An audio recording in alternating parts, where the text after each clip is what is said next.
Welcome to 3 minutes Ayyanar துணை. இன்றைக்கி episode என்ன நடந்துச்சுன்னு பார்க்கலாம் வாங்க. சரண் வந்து சந்தா கிட்ட, நீ வா நம்ம இப்போவே வீட்டுக்கு போயிடலாம் அப்படின்னு சொல்லிட்டு சொல்கிறாங்க. இல்லை வேண்டாம், இவங்க நாங்கள் இப்போ காணாமல் போயிட்டோன்னா உங்களை தான் உங்கள் வீட்டுக்கு தான் டைரெக்டாக வருவாங்க, வேண்டாம் அப்படின்னு சொல்லிட்டு சந்தா வந்து பேசிகிட்டு இருக்காங்க.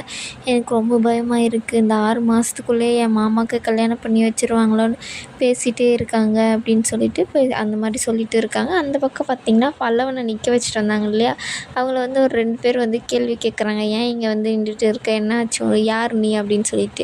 தமிழ்நாட்டுக்குள்ளே ஹிந்தி பேசுகிறாங்களே, இவங்க யாருன்னு தெரியலையே, தமிழில் பேசுங்க அப்படின்னு சொல்லிட்டு பல்லவன் வந்து சொல்லிட்டு இருப்பாங்க. நான் இங்கே தான் நிற்பேன், அவங்களால என்ன பண்ண முடியுமோ பண்ணிக்கோங்க போங்க அப்படின்னு சொல்லிட்டு அவங்கக்கிட்ட சொல்லி அனுப்பிச்சிடுறாங்க. அதுக்கப்புறம் பார்த்திங்கன்னா சந்தா வந்து சரி டைம் ஆகுது, நான் ரொம்ப நேரம் ஆச்சு வந்து நான் இங்கேருந்து கிளம்புறேன் அப்படின்னு சொல்லிட்டு கிளம்புறாங்க. பார்த்து போமா அப்படின்னு சொல்லிட்டு சந்தா கிட்ட சேரன் வந்து சொல்லி அனுப்புகிறாரு. ஆனால் பாவம் இல்லை சேரன், எனக்கு இந்த இதில் ரொம்ப பிடிச்சது சேரன் தான். ஆனால் அவருக்கு கல்யாணம் ஆக மாட்டேங்குது, ஒன்றுமே செட் ஆக மாட்டேங்குது. அதுக்கப்புறம் பார்த்திங்கன்னா அவங்க அப்பா வந்துடுறாரு. என்ன பண்ணுறீங்க நீங்கள் எப்படி இங்கே வந்தீங்க, அதனால தான் உன்னை இங்கே கூட்டிகிட்டே வரக்கூடாதுன்னு நான் சொன்னேன், உங்கள் அம்மா தான் கேட்கவே இல்லை அப்படின்னு சொல்லிட்டு சந்தாவோட அப்பா வந்து சந்தாவை திட்டிகிட்டு இருக்காரு. ஒன்றும் இல்லை, அவங்க என்னை பார்க்க தான் வந்தாங்கன்னா சந்தாவை பேசவே விடுறதில்ல, என்னை மன்னிச்சிடுங்க, உங்களுக்கு கேட்காம நான் இங்கே பார்க்க வந்தது ரொம்ப தப்பு தான் அப்படின்னு சொல்லிட்டு சந்தாவோட அப்பா கிட்ட வந்து சேரன் சொல்கிறாங்க.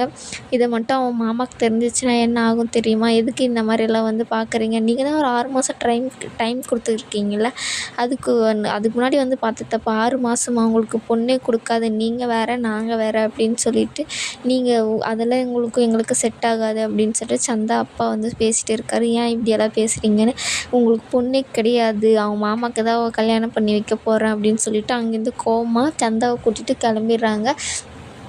அப்போ பார்த்திங்கன்னா பல்லவன் இருந்துக்கிட்டு, ஆனால் என்னென்ன இது 6 மாதம் டைம் கொடுத்தாங்கன்னு சொன்னேன், இப்போ என்னடானா அது இல்லை இது இல்லைன்னுட்டு இருக்காங்க, என்னென்ன பண்ணுவோம், பேசாமல் இப்போ பொண்ணு தூக்கிடுவோன்னா, இதே பாண்டிய அண்ணன் சோழன் அண்ணன் வந்து இருந்துச்சுன்னா கண்டிப்பாக பொண்ணு தூக்கியிருக்கலாம் அப்படின்னா, நீ ஒருத்தர் இருக்கிறதுக்கே இவ்வளோ பேசுகிற, அவங்க 2 பேர் இருந்தால் இன்னும் எவ்வளோ பெரிய பிரச்சனையாக இருக்குமோ, இதெல்லாம் நீ வீட்டில் போய் சொல்லிட்டு இருக்காத அப்படின்னு சொல்லிட்டு சேரன் வந்து பல்லவங்கிட்ட சொல்கிறாங்க. என்னடா முடிக்கிற சொல்லுடா அப்படி, சரி நான் யாருக்கிட்டையும் எதுவும் சொல்லலைண்ணே அப்படின்னு சொல்லிட்டு அவங்க அங்கேருந்து கிளம்புறாங்க. காலையில் பார்த்திங்கன்னா நிலா வந்து இட்லி ஊற்றி இருப்பாங்க. அப்போ வந்து கரெக்டாக சோழன் வந்து நிலா ஆனும்போது கை சுட வச்சுப்பாங்க. ஐயோ, இந்த பொண்ணான பஞ்சான கைக்கு வந்து இந்த மாதிரி ஆயிடுச்சு அப்படின்னு சொல்லிட்டு சோழன் வந்து நிலா கிட்ட கவிதையாக சொல்லிட்டு இருக்காங்க. அவங்க 2 பேரும் கொஞ்சம் க்ளோஸாக பேசிகிட்டு இருக்கும்போது கரெக்டாக பல்லவன் வந்து வந்துடுவார். வந்தோடனே ஐயோ அப்படின்னு சொல்லிட்டு மறுபடியும் ஓடி போயிடுவாங்க. சரி வாங்க தண்ணி குடிங்க வாங்க நீங்கள் அப்படின்னு சொல்லிட்டு நிலா வந்து கூப்பிடுவாங்க. பாண்டியனும் தண்ணி குடிச்சிட்டு அந்த பக்கம் போயிடுவாங்க. ஏன்னா கரெக்டாக அந்த டைம் தான் வருவியா நீ, இல்லை தண்ணி அதனால தானே நான் வந்தேன் அப்படின்றாங்க. அட போடா அப்படின்னு சொல்லிட்டு அவங்க 2 பேரும் பேசிகிட்டு இருக்கும்போது பார்த்திங்கன்னா கரெக்டாக நிலாவோட அப்பா வந்து வராரு.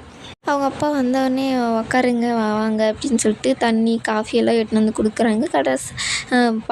பாண்டியன் இருந்துக்கிட்டு நான் போய் ஸ்நாக்ஸ் வாங்கிட்டு வந்துடுறேன் அப்படின்னு சொல்லிட்டு கிளம்புறாங்க.